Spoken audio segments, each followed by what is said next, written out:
Clarence Leonidas. Leo Fender was an American inventor who founded Fender Electric Instrument Manufacturing Company, or Fender for short. In January 1965, he sold the company to CBS and later founded two other musical instrument companies, Music Man and G&L Musical Instruments. The guitars, bass guitars, and amplifiers he designed from the 1940s on are still relevant. The Fender Telecaster was the first mass-produced solid-body electric guitar. The Fender Stratocaster is among the world's most iconic electric guitars. The Fender Precision Bass set the standard for electric bass guitars, and the Fender Bassman amplifier, popular enough in its own right, became the basis for later amplifiers that dominated rock and roll music.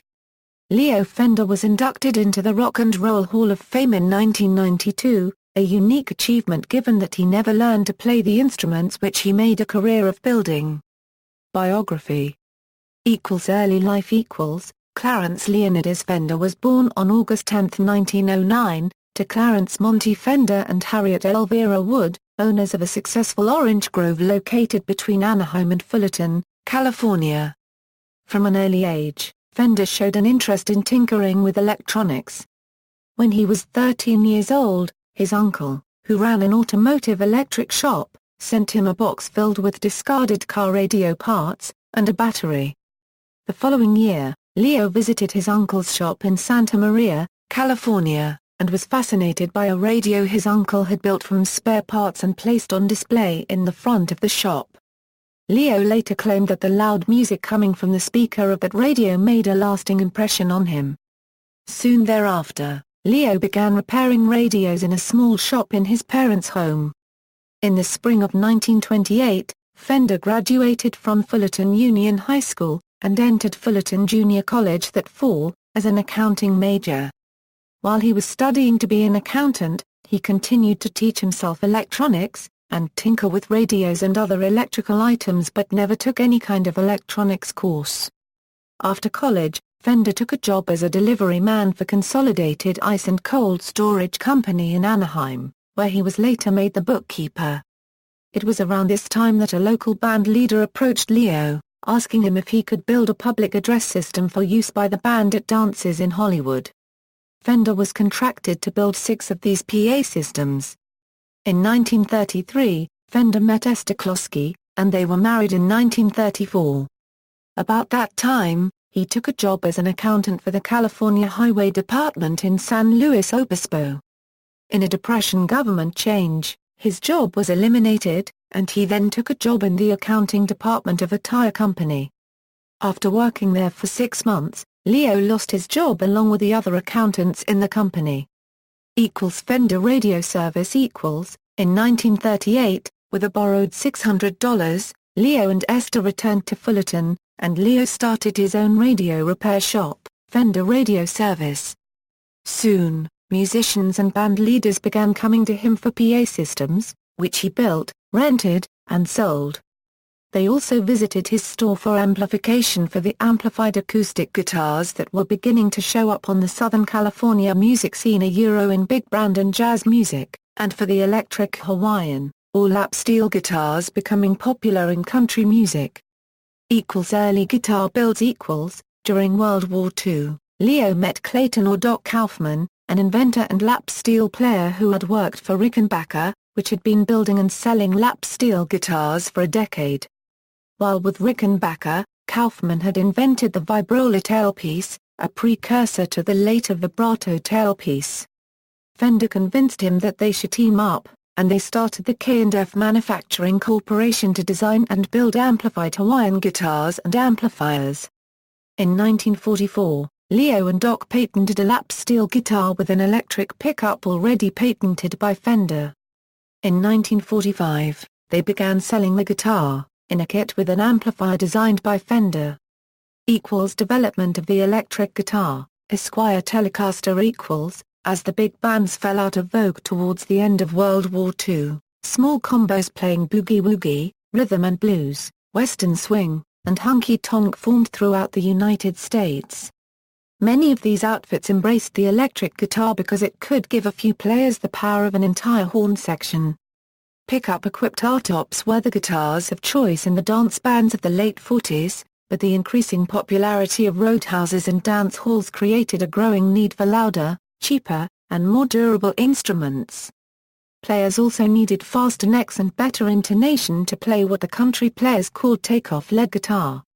In the late 1940s, solid-body electric guitars began to rise in popularity, yet they were still considered novelty items, with the Rickenbacker Spanish electro guitar being the most commercially available solid body, and Les Paul's one-off homemade log, and the Bigsby Travis guitar made by Paul Bigsby for Merle Travis being the most visible early examples.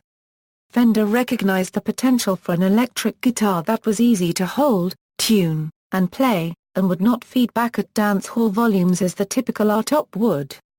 In 1949, he finished the prototype of a thin solid-body electric.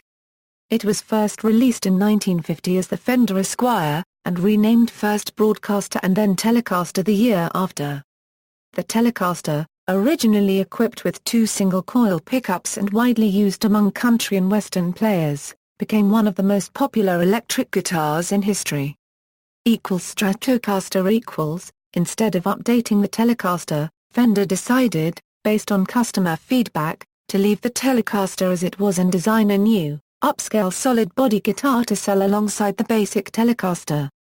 Western swing guitarist Bill Carson was one of the chief critics of the Telecaster, stating that the new design should have individually adjustable bridge saddles, 4 or 5 pickups, a vibrato unit that could be used in either direction and return to proper tuning, and a contoured body for enhanced comfort over the slab-body Telecaster's harsh edges. Fender, assisted by draftsman Freddie Tevez, began designing the Stratocaster in late 1953. It included a rounder, less club-like neck and a double cutaway for easier reach to the upper registers. Bass guitars, precision, jazz. During this time, Fender also tackled the problems experienced by players of the acoustic double bass, who could no longer compete for volume with the other musicians. Besides, double basses were also large, bulky, and difficult to transport. With the Precision Bass, released in 1951, Leo Fender addressed both issues. The Telecaster-based Precision Bass was small and portable, and its solid body construction and 4-magnet, single-coil pickup let it play at higher volumes without feedback. Along with the Precision Bass, Fender introduced a bass amplifier, the Fender Bassman, a 25-watt amplifier with 4 10-inch speakers. 1954 saw an update to the Precision Bass to coincide with the introduction of the Stratocaster. Incorporating some of the body contours of the Stratocaster, the update also included a 2-section nickel-plated bridge and a white single-layer pickguard. In June 1957, Fender announced a redesign of the Precision Bass. The remake included a larger headstock, a new pickguard design, a bridge with 4 steel saddles that could be individually adjusted and a new split single-coil pickup. This proved to be the final version of the instrument, which has changed little since then. In 1960, rosewood fingerboards, wider color selections and a 3-ply pickguard became available for the P-Bass. 1960 saw the release of the Jazz Bass, a sleeker, updated bass with a slimmer neck, and offset waist body and 2 single-coil pickups. Like its predecessor, the Jazz Bass was an instant hit and has remained popular to this day, and early models are highly sought after by collectors. 1970 Euro Music Man and G&L. In the 1950s, Leo Fender contracted a streptococcal sinus infection that impaired his health to the point where he decided to wind up his business affairs, selling the Fender Company to CBS in 1965. As part of this deal, Leo Fender signed a non-compete clause and remained a consultant with Fender for a while. Shortly after selling the company, he changed doctors and was cured of his illness. In 1971 Forrest White and Tom Walker formed the Trisonics Company, based in Santa Ana, California. Walker and White went to Leo to help finance their company. It evolved into Music Man, a name Leo Fender preferred over their name, Trisonics. After considerable financing, in 1975, Leo Fender became its president. The Stingray Bass was an innovative early instrument. Though the body design borrowed heavily from the Precision Bass, The Stingray is largely considered the first production bass with active electronics. The Stingray's two-band active equalizer, high-output humbucking pickup, and smooth satin finish neck became a favorite of many influential bassists, including Louis Johnson, John Deacon, and Flea. Later, a three-band active equalizer was introduced on the Stingray. Music Man was active making amplifiers as well, but the HD 130 reverb, designed to compete with the Twin reverb, came at a time when the clean sounds of the Twin were going out of fashion. In 1979, Leo Fender and old friends George Fullerton and Dale Hyatt started a new company called G&L Musical Products. G&L guitar designs tend to lean heavily upon the looks of Fender's original guitars such as the Stratocaster and Telecaster, but incorporated innovations such as enhanced tremolo systems and electronics. In 1979, Fender's wife Esther died of cancer. He remarried in 1980. Phyllis Fender is an honorary chairman of G&L. Despite suffering several minor strokes, Fender continued to produce guitars and basses. On March 21, 1991, he died, having long suffered from Parkinson's disease. He was buried at Fairhaven Memorial Park in Santa Ana, California. His accomplishments for contributions of outstanding technical significance to the recording field were acknowledged with a Technical Grammy Award in 2009. References.